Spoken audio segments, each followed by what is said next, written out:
Welcome to episode 51 of the Relationship Marketing Podcast with Kody B. Today's guest is Dwyer.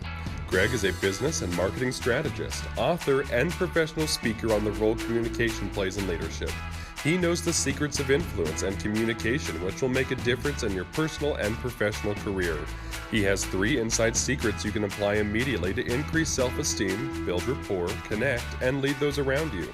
1. Discover the secret power of focus. 2. Learn how nonverbal communication is hindering your life. And 3. Acquire the insight of written goals toward your vision. Dwyer will challenge your perception of reality, prove that communication is more than words, and challenge limited beliefs. He is committed to assisting corporations, sales teams, and educational institutions to mine their hidden diamonds of potential by creating exciting, inspiring, successful events that will make you shine like a gem. And now, Kody B. Hey everybody, this is Kody Bateman. Welcome to a brand new episode of our Relationship Marketing Podcast.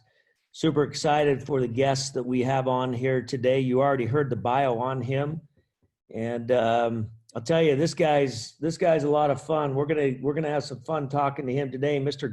Dwyer, how you doing, my friend? I'm doing well, Kody. Thanks for having me on today. Well, we appreciate you taking the time to be with us. We're super excited to hear from you today. Before we get started, just a quick shout out to all of our followers. Appreciate the time and effort that you put into sharpening your own saws and learning the principles of relationship marketing and how to create genuine relationships in your personal life and your business, and how that will catapult you to greater success now and in the future. And of course, this discipline, if you will, of relationship marketing is becoming more and more essential by the week. I mean, we've talked about how essential learning relationship marketing principles has been over the last couple of years, but I'm telling you, there's things that are happening in the marketplace where the power of relationship within your business dealings is becoming more and more essential by the week. So something you want to be paying attention to. We got a great guy on with us today, Dwyer. This is one of those guys that, you know, he knows the ins and outs of how the mind works and how business works, and he does a lot of writing, and he's been on a lot of shows. You're even into magic, right? You got into magic a long time ago, and in fact, weren't you on the Letterman show once? Yeah, I was back in the 90s. He pulled me out of the audience. It was an unbelievable piece of filmage, and not only that, but like 6 million people saw me, so it was wonderful. Wow. So what happened? I mean, did you do some magic on the show? No, you know, here's my background. I started in magic in the 70s, and it was my uncle. He showed me a coin trick, and that was it. So from 1974 probably to 80, 81, magic was my focus. And then I went into church work. So for 25, 27 years, I left magic and focused on working in a church. And I had seen Dave talk to clergy members in the audience over the last couple years. So I had tickets for the show. I was sitting in the second row, and I wore my clerical garb, and he started talking to me, and the rest is history. Wow. Isn't that something? So yeah, maybe we could find a video of that somewhere. Who knows? You know, it'd be kind of cool to see that back in the day kind of stuff. So yeah, you you do a lot of really cool stuff. I like to study things like what you get into. You talk a lot about the power of the mind and how to focus. Not only that, and you tie personal development of the human mind into not only how to be a better person, but how it functions within your business. So share with us a little bit. I know that you do a lot of events for corporations and different stuff like that. Just share with us just your basic philosophy, the basic fundamental philosophy of what you teach businesses about psychology as it relates to your business. Well, the bottom line is more information is rarely the answer. You know, I think a lot of people are looking for the answers and buying books and going to seminars, and there's nothing wrong with sharpening your sword, educating yourself. I've been doing this for over 25 years. But there comes a point when you have to realize that the answers are found within. And so focus is the key, because when I was a magician, I knew how to misdirect people. I knew how to entertain people, and I knew how to misdirect them in the sense that they would be fooled. What I've discovered is most of us salespeople, business owners, we're always chasing that shiny ball, and we get misdirected, and we just don't focus on the one thing that's really important. So that's really the key. You know, I help companies focus on what's important to customers, which is relationships, and building relationships and being focused on that one thing that's going to help them build their business, because everything else is a distraction if you think about it. Well, speaking of distraction, and I've asked this same question to several of my guests in the previous weeks. In today's day and age, there's so much information. I mean, like everybody, it just seems like everybody wants to be an influencer today. Everybody wants to be a thought leader, and they have a way to get their voice out there through social media and whatnot. So my goodness, you get on social media and, you know, whatever, you get on Facebook and just, you know, do your timeline, and you kind of go down through your threads and stuff. And there's, my goodness, there's a 5-step plan a day. You know, there's this 3-step plan, or that 5-step plan, or that 12-step plan, or you got to stop everything you're doing here and go over here. And it just, like, you go crazy. So Right. what's your advice on how to get through the clutter? How do you get through the clutter and latch on to something that's really going to help you? Well, the first thing is to know what you really want. And then that takes a lot of reflection. And so the key to my workshop, the key to my speeches is reflection, because it's in the process of reflecting that the answers really come to you. Just the other day, I read something that said, in America, we produce 30,000 books every single year. That's a lot of books. Yeah. I got books behind me. I got books all over my house. It's like a library here. But if there's 30,000 books being published every year, it would take you 17 years nonstop, 24 hours a day to get through those books. It's impossible. All right. And like the New York Times, if you look at the New York Times on Sunday, over 500,000 words, it would take you 28 hours to read every single word. So the first thing I focus on is what's important to you. What is the one thing that's important to you, and to make that a priority. If you ask the average person what they want, they don't even know. And I think the reason why they don't know is because there's just too much information. There's Facebook, there's Instagram, there's work, there's family, there's politics, there's religion, there's the cell phone. There's so many things going on that you wake up and you're 60 years old and you wonder where your life went to. So the first step is to focus on what's important to you. And that takes a long time. It's not like you can pull it out of a hat right away. It takes a lot of reflection. So that's the first place to start. So do you usually say the one thing that's important to you, or several things, or is it one thing? It's really one thing. And if you're familiar with the book, The One Thing, I'm really not focusing on that. I know Keller Williams wrote that book, but it's knowing what's important to you, your values, you know. Okay, so let's go through a scenario. Let's say I'm your client, you come in and you're going to work with me and my sales team. And you start here, you start with that one thing. So walk me through, how do you help me get to my one thing? I mean, is that a specific question, Kody? We're gonna drill to your one thing. Is that how you start? Well, this is how I start, and it's kind of like an illustration. So you see my hands here, right? Yeah. Okay, take your hands and do the same thing I'm doing. And then bring them over like this, so you're crossing the right over the left. The right wrist, and then bring it down like this and hold it together just like this. So you're crossing it, all right? Now, good. Now, if you did it right, your thumbs are on the bottom. Can you see my thumbs? and the pinkies are on the top. You see the pinkies? Now, the ring finger's right in the middle. You see that? Yeah. Now, Kody, just do this. Turn that upside down so your thumbs are facing up. I can't do that. Oh, there we go. So I just did it. So since I'm no longer a magician, you know, I'll tell you how I did it. When I crossed my fingers, I made a reference to the thumbs and the pinkies, and then I let go and I pointed to your ring finger. Oh, okay, gotcha. So that's misdirection. And so the first thing I talk about in my lecture is how we are misdirected, whether it be the politics or, the media. It's just too much information. So what I do in my lecture is I first fool people and showing them how easy it is to be fooled and misdirected. And then I explain to them that this happens all the time. So I can't, if I have a room of 500 people, I can't pick their one thing, but I do draw on the board a dot and I get them to focus and reflect on something. And then before the lecture, I'll go around to the audience members and I'll have them write down something.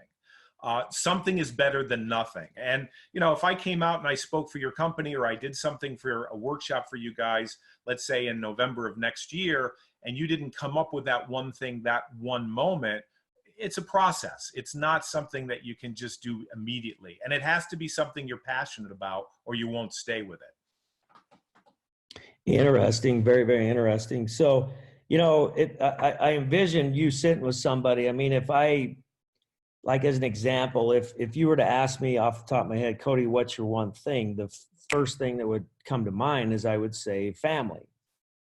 Right. Family is the one thing. It's nothing more important than family, right? So, right. So you'd say something like family, but yet a lot of people may say, well, that's kind of obvious. I mean, that's an obvious thing. How do you get them to drill a little bit deeper in that? Because I might hire you to help me establish direction for my company or direction for my business or my career. So, Right. So when you ask me about the one thing, I'm going to say family or, my spouse or whatever. I mean, because those are always the most important things. How do you get past the obvious to the core of what people need in that training? Do you follow what I'm saying? Yeah, I do. I mean, if you take family, for example, you want to be able to survive and you want to be able to thrive. So with that comes either working for someone else or being an entrepreneur like we are and creating a business and having the balance between family and work. If you're going to spend all your days working and never seeing your family, well, your values are a little bit off. So, a values hierarchical system is important, understanding what's important there. It's a process. It's not something you can do in 10 or 15 minutes. My value, like for instance, every single morning I wake up and I know exactly my mission statement. And when I go to bed every single night, I focus on what I'm grateful for. So I've made it a ritual, but I've made it a ritual over time because I've refined it as far as what's important to me. So it's not a magic trick. Like you just can't walk out to a group of people, 500 people, and get them all to come up with it in an hour. I mean, that's almost impossible. But you get them to think about what's important. Family's important. Okay, great. So how are you going to provide for them? What are you going to do to have the income to not only survive, but also thrive so that you have time and you have money so you can spend time with your family? It's really good. It's really good. It's so important that people get to the core of who they are and follow their own passion and their own genius that's inside of them. That's a lot of the messaging that we give here all the time. So 3 inside secrets. You talk about 3 inside secrets to help people immediately. I love this. Number 1, increase self-esteem, which we could talk the rest of the podcast just about that. Increase self-esteem, build rapport, and connect and lead those around you. So 3 inside secrets to do that, to increase self-esteem, build rapport, and connect and lead people around you. So tell us about these secrets, because those are important things. Tell us about those secrets. Well, you're probably familiar with Maxwell Maltz. He wrote Psycho-Cybernetics. And so how a person acts in the world, their identity is definitely tied to their self-esteem. So that's the first thing. Making connection with people, rapport. I've been trained in neuro-linguistic programming, but those are just tricks and techniques. I think the key, and this is why I'm grateful to be on this podcast webinar, is I think it has to be genuine. I think people know when you're just playing with people or you're doing tricks. Connecting with people on a general level is really important. And that's the influence. I've been in business for over 25 years. I lead a travel company. I do retreats. The company that I'm related to, their family. I go down and I visit them. The CEO is a friend of mine. I wouldn't think of going somewhere else with my travel business. So I think relationships are important, but it all begins with self-esteem. If you don't think you deserve it, you probably won't do it. And then after that, the key is to connect with yourself and also to connect with other people, and then be able to influence yourself and other people. It's all related, as you know. So I have a book titled The Power of Human Connection. We talk about that a lot on this show. A lot of my guests have brought that up, and we talk about, there's like 16 or 17 chapters in the book, and 12 of the chapters are on relationships with other people, relationships in your business, and how to create rapport, in your business and be genuine with people, kind of stuff. The last 5 chapters are on relationship with the most important relationship you will ever create, relationship with self. Yep. So the last 5 chapters is really on, on personal development, self-esteem kind of stuff. I think a lot of times we lose track of that. We're so focused on what's outside of us. We're so focused on what's out there, and we're trying to go capture some of what's out in the world and bring it back to us, that we forget that everything starts inside. So when you say increase self-esteem, that is a big deal. That's a big, big deal, because everybody struggles. This is my theory. Everybody struggles with esteem at stages in your life. We all struggle or wrestle with self-esteem issues. Sometimes we're doing good and we do great and our self-esteem's higher, but sometimes we struggle, man. Sometimes we've been knocked around and kicked down a little bit. Our teeth been kicked in, and we get down on ourselves. I hope I'm not the only person that's that way. I know you know what I'm saying. I mean, we all go through it, and I think it's important. There's a lot of people that get on this show who, they're trying to get started in a business and nothing's worked out for them, and they look at guys like you and me and say, well, God, you guys have made it. You've done your thing. It's hard for me to relate, but I have to remind them, look, I'm dealing with the same self-esteem challenges you are, even today, after I've had success, but it's an ongoing battle. I mean, with that success comes failures, and I'm experiencing failures today, just like anybody. And I'm experiencing some successes like anybody. And I think it's relative. Everybody goes through that. So talk to us a little bit about that. First of all, the importance of understanding that self-esteem is an ongoing wrestle, if you will, that every human has. And I think just acknowledging that is very helpful. But what's your advice on how to deal with this self-esteem issue on an ongoing basis? Well, the first thing I want to say is that just like picking your focus doesn't happen in 10 minutes or 5 minutes, it takes time. And I think people overestimate what they can do in a day or a year. I don't think people really understand that this is a struggle, that this takes time, whether you're building a business in real estate, whether you're building a business and send out cards, whether you're a public speaker or writing a book.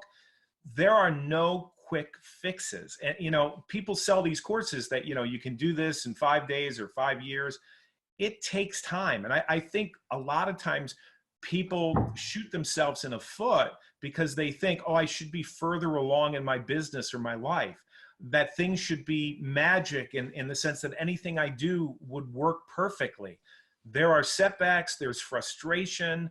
It's all part of the game. And I think the first thing, we talk about mindset, is to gamify the whole thing. When you gamify it, you don't take it personally.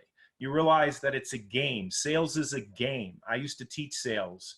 I love sales, but it's a game. That's the reason why I love it. If I took it personally, I wouldn't play the game, right? But the other thing I do in my lecture is I draw a triangle, just a regular triangle on the whiteboard. And on the left side of the triangle, I put self, and on the right side, I put others.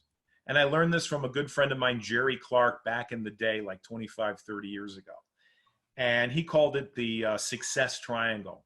But I've taken it to a deeper level. your success has to do with how you communicate with yourself first. So if you walk out the door and say, oh, I'm such a failure, I'm never going to be able to do this, that has to change. If that doesn't change, you can forget about selling real estate. You can you forget about anything. You're just basically not going to get up in the morning, and you're just going to kick yourself. And that is the key. You have to change the way you think and the way you communicate with yourself, with words and also without words, because that's key. And then second, how you communicate with other people. Like 95% of your success comes down to what I just said, the success triangle. How you communicate with yourself, how you communicate with others, and how you connect. Because if you think of a triangle, it's the connection right here. You know, somebody once said, you know, love those as you love yourself. You know, how you think of yourself is how you're going to relate to other people, right? So, Right. yeah. So how do you make that change? I mean, how do you know, because most people go outside the door thinking failure, thinking, not going to measure up, having challenges, feeling down on themselves. Most people experience that on a daily basis. So what do you say to them on how do you start to shift your mind to think differently? It's radical, and I'm not going to hold back. I haven't watched TV in 20 years. Like, I don't have a television. I don't follow everything that's going on in the news. Like, I'll hear things, I'll see things, but I don't own a television. I don't watch TV. I learned it from Jim Rohn 25 years ago. So that's really important, because I think they call it programming for a reason. And the second thing is, you really have to take an inventory of who you're hanging out with. Because if you're hanging around people that are negative, and you're hanging around with people that are broke, and you're hanging around with people that tell you can't do it, family and friends, this is not easy. I've lost friends in the last 15 years. I mean, it's not that I've closed the door on the relationship. It's just that for some reason, they just don't come around anymore. So I think you have to read positive books. You have to listen to positive podcasts and webinars like we're doing here. You have to go to conventions that are going to really feed you. You have to have a great support team, and you have to change your mind. I wrote a book called The Power of the Mind. It's just a simple report. People can download it at gregdwyerebook.com. But it goes through like 5 steps of how to focus, how to be clear on your intention, how to have rituals so that you're really rewiring your brain. Years ago, they thought that the brain couldn't be rewired. They thought that you were set for life. So if you were making $25,000 a year and you had friends that were pulling you down, that's how your life would be.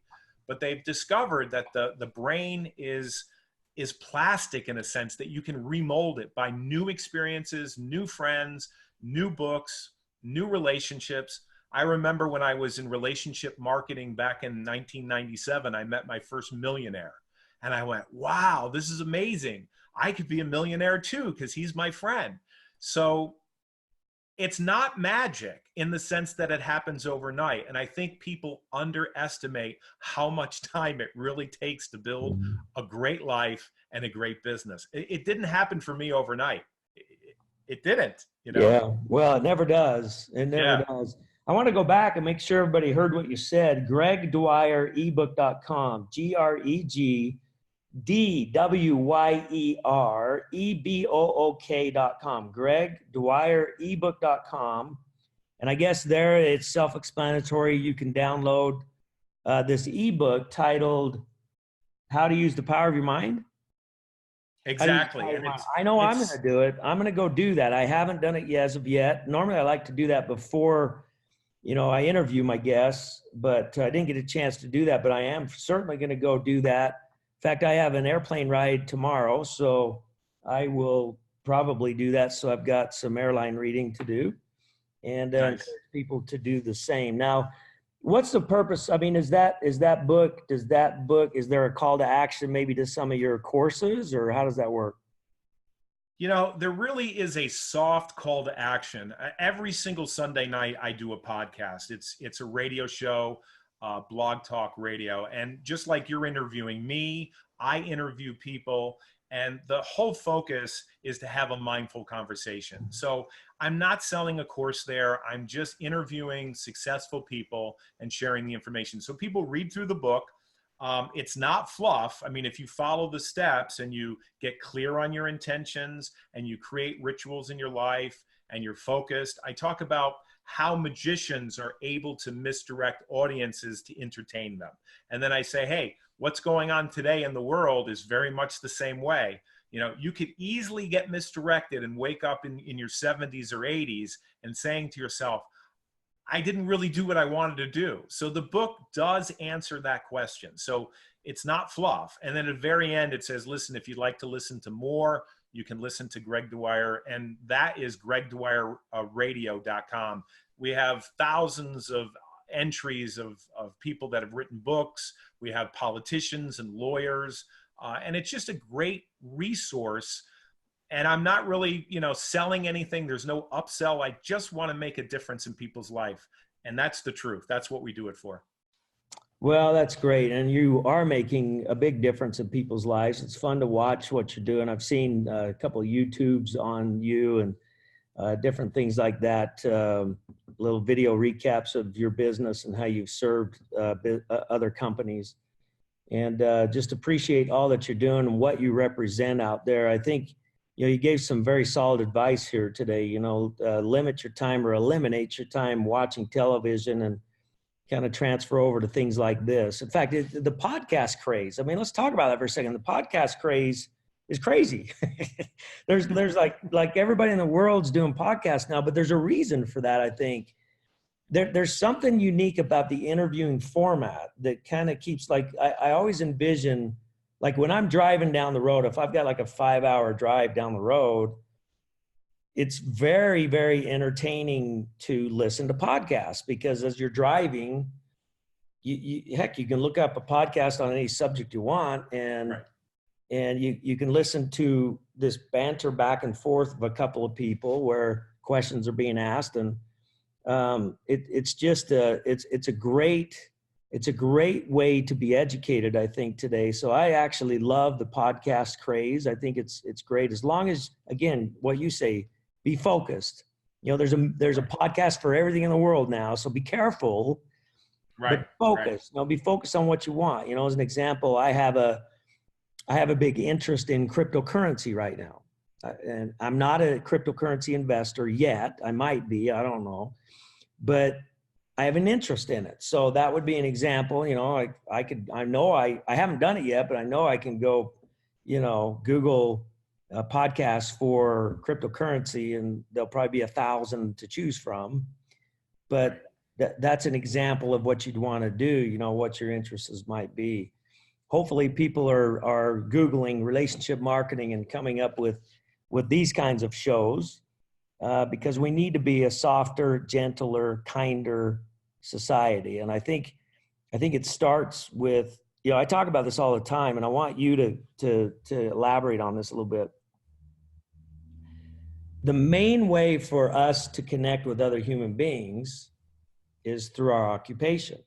I mean, your occupation is what you spend the majority of your time doing, and your occupation is where you meet the most people, or, you know, if you're heavily involved with a church function or things like that, there's other community type of things for you to get involved with, where you interact with other human beings, but your occupation is by far the biggest.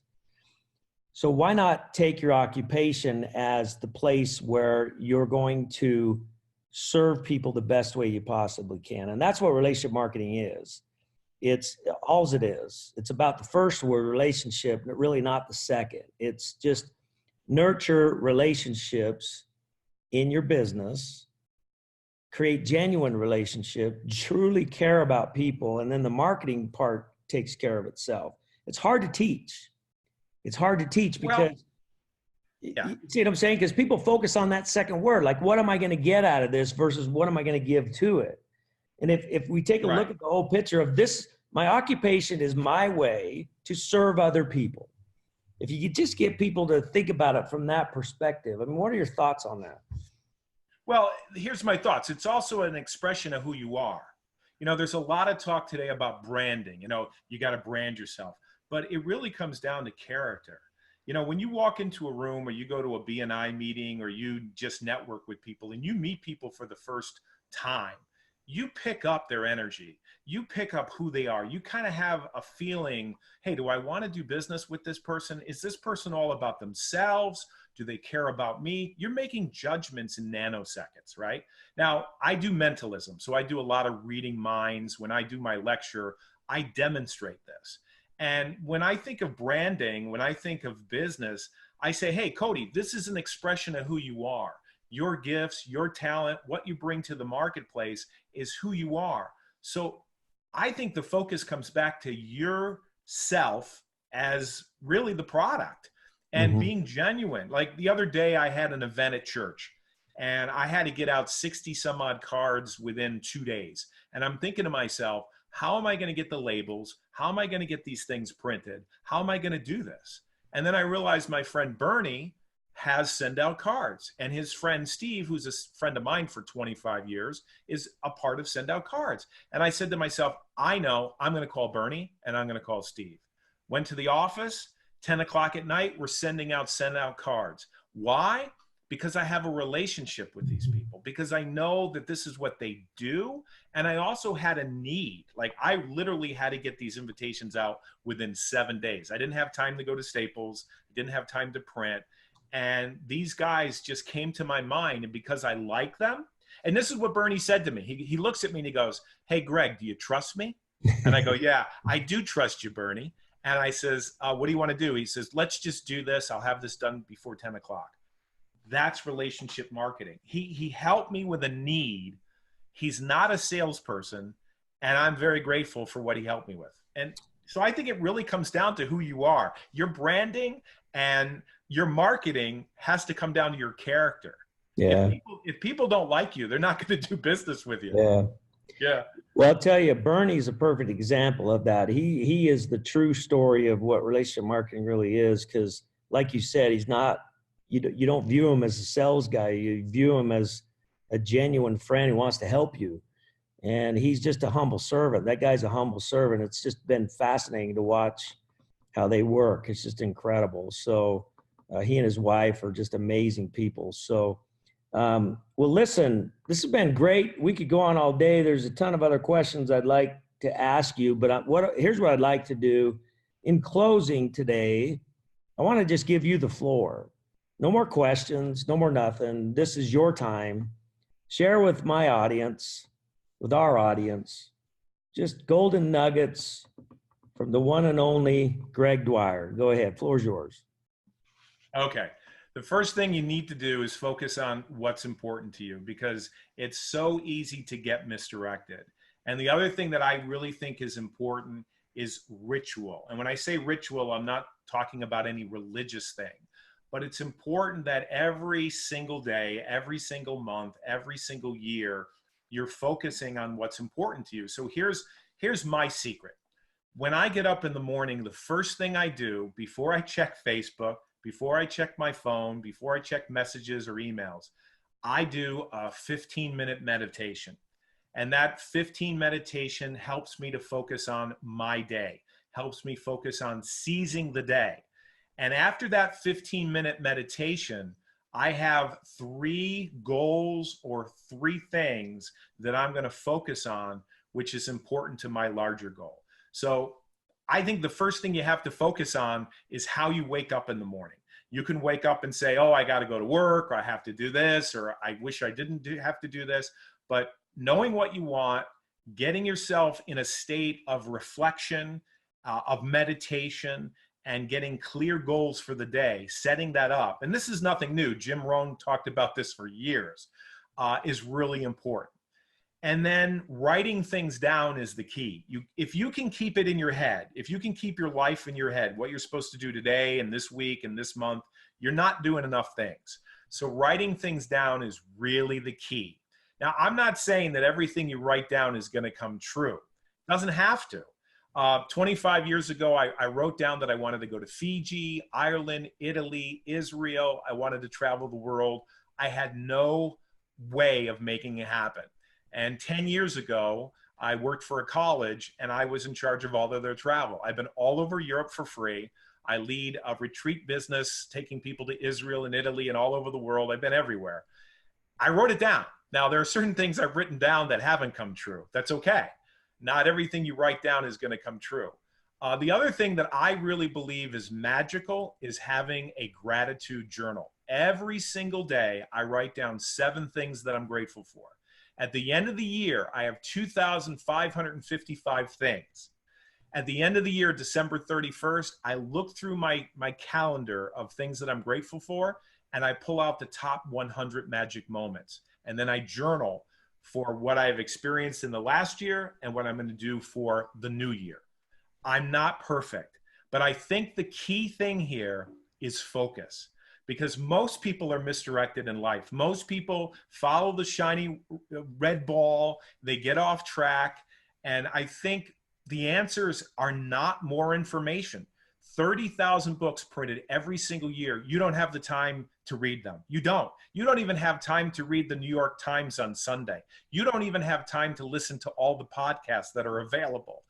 The only thing that you should make time for is yourself. Figuring out what's important to you and your family. That's most important. How you communicate with yourself with words and without words, and how you connect with other people is your life, and it's your business. So I hope that helped. Oh, that's incredible. It helped me dramatically. In fact, when I get done with this show, I'm going to have to write a couple of things down. I'm actually working on a project right now called The 8 Pillars of Personal Development. It may turn into a book. I'm not sure yet, but I'm working on that project right now. I'm starting to include the 8 pillars in some of my speeches. The second pillar is to write things down. So the first pillar is read it. Second pillar is write it, and stay tuned for the other pillars. But it's just the basics of personal development. Read it, write it, hear it, see it, experience it. Go through those types of things. But to me, the 2 of the biggest things that have helped me in my life is reading and writing. Like if it wasn't for reading and writing, I don't know where I would be. Reading and writing has completely saved my life. It's transformed my life. It's helped me do what I've done. And you've touched on those things, but you had some incredible journaling ideas that you just shared with us. And I would love to feature you in this book because Write It will end up being a chapter, and it's going to be about journaling and the importance of journaling and ideas of journaling. And you just shared some here today that was incredible. So I'd love to have you be a part of that project and be one of my stories in there if you'd accept that. Sure. And yeah, absolutely. Yeah. Any way that I can be of any help. Well, I really appreciate that. So there you have it, my friends. Greg Dwyer. He owns a company called Diamond Mind Potential. Go to gregdwyerebook.com and download his ebook, How to Use the Power of Your Mind. Make sure you get that done. Just incredible work that you're doing out there, Greg. Any way that we can serve you and help you, we'd love to do it. And just appreciate all that you do. Thanks for being with us. Thank you. All Bye-bye right, now. there you have it, everybody. There's another yet successful, incredible guest with us today. And just keep tuning in because we're going to keep bringing it to you. So take care, everybody. We'll see you next week. Take care now. If you have enjoyed this episode of the Relationship Marketing Podcast with Kody B, be sure to subscribe to the show and leave a review so that together we can get this message, The Power of Human Connection, out to the world. You can find Kody's new book, The Power of Human Connection, on Amazon or the Send Out Cards gift store.